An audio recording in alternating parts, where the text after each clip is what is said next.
ar poltret revien dal fet ar bon diskeus ar poltret gardin. Charles de Gaulle, sais-tu, labour on eus kaset da ben divar ben Charles de Gaulle. Penons on eus gret vid kasa labour ze da ben. Da zigenta oa red furchal bar stou da lizerou, kemer nemet lizerou Charles Avrohal, renka ane nurs an amzer hed dre men eus skrivet da gervarker, puguro un tammig en dizur stou d'an traouse, pe zara etre tout mem estra dek lizer a triugen, 70 lettres et 7 documents. Na he 6 doser ma peus ran, 6 kenta a triugen, etre tout. Kazi petra e brezonak, var nebeut. Commence à deneus Charles Avrohal da skriva da gervarker blat triverkant un a triugen, 1861, a skrivet deneus pad un ekla, da la rede chom de aza et triverkant daouzek a triugen, 1872. Perag e chom d'aza en eskem lizerou vid ar poent nous on kereva. Matresse, meus ket koze deus an dram ar c'hoaz, mais matresse blam oa klan Charles Avrohal. Hag ehe I yehet var ziskar e var falad. Matresse na ket ner sawar vid skriva ke. Matresse ie blam ne oa ket ken tos ken an daouzen, a helbea ie, kervarker a Charles Avrohal. Matresse ie pegur e tremen e kervarker muior a amzer ba paris. L'er ma oa Charles Avrohal o chom, nehe, pa vele anea, oa ket em skriva, pa ve gwelet an dut, ve koze et gante a neus ket em skriva. Nahe matresse eze ie, vid ar poen, nous on kerevad, perag eo chomet aza, an dar emprejou etre an daouze.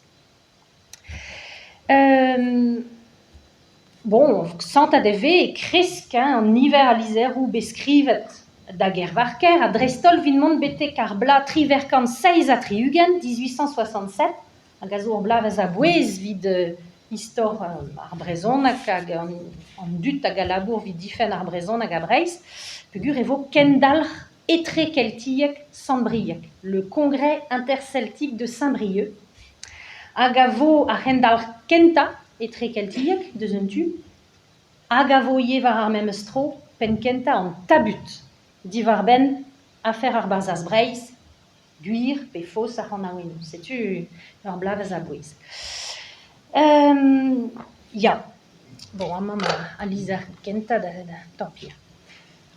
Ourvech berenket an traoù. Petra an eus gret fanch postig ame, skriva ane et tout var an ordinateur he vid galloù de labour et gwellor a prepari ul labour imbam. Oa ket diez a labour se, pegur e skrive proptre Charles Avrohal, ur skritur ez da len, ur blijadur pe dost.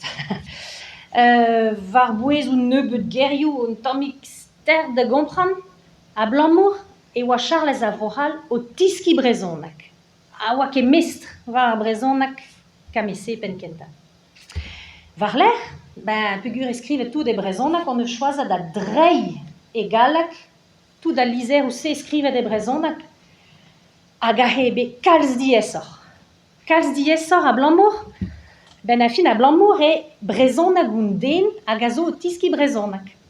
Na he be ober a rafaziou brezonak, traoù kamp et traoù ouspenn da ze e labour un den hag a vel ar brezonak en un doare ispisi a la war, klas kara lavaret peptra e brezonak, ha ma vankour ger, e gwez da ijin a gerioù, e gwez mont da emprestiour ger en ur yezal, da skouer a Rembreik, le gallois, ur yezkeltiek, petro vel se, setu a vechou a...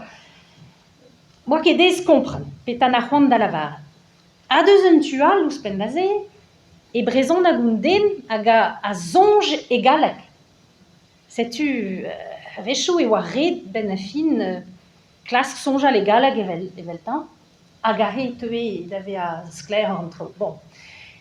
Me sant a dave a he d'an amzer, e ha i vrezonak var velad ie. Mon a ra var rog hag tamm a tamm zo nebeut a faziou ie, hag e deud androidigez dave a esor esa ie. Me matresse ie blam moam pe oam pegur ben a fin en me, skred a labour se, oam boaz ietan matan deus ivo da skriva brezhonak.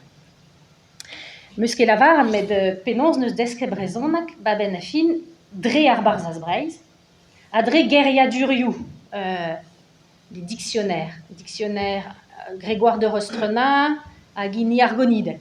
Setu blant de beta ben a fin e oa ster died skriva brezonak peogwir oa nemet divar ou nebeud leverioù evel se. Mais na ket bet tro da gozeal brezonak gwechebet. A war l'er ben a fin on eus gret de labour